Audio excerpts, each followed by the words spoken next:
বাণিজ্য সংবাদ। আবাসন খাতে ক্ষতি পুষিয়ে নিতে শুরু হতে যাচ্ছে রিহ্যাব ফেয়ার 2016।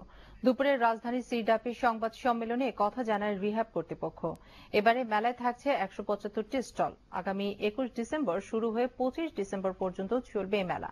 5 দিনের এই মেলার আয়োজন করা হয়েছে বঙ্গবন্ধু আন্তর্জাতিক সম্মেলন কেন্দ্রে।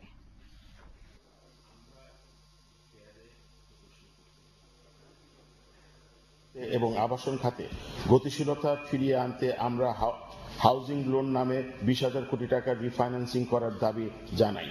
নিম্ন ও মধ্যবিত্ত শ্রেণীর মানুষের জন্য আবাসন খুব সহজেই সম্ভব যদি সরকারের পক্ষ থেকে সিঙ্গেল ডিজিট সুদে এই তহবিল থেকে ঋণের ব্যবস্থা করা যায়। অর্থনীতির নতুন চিন্তাধারা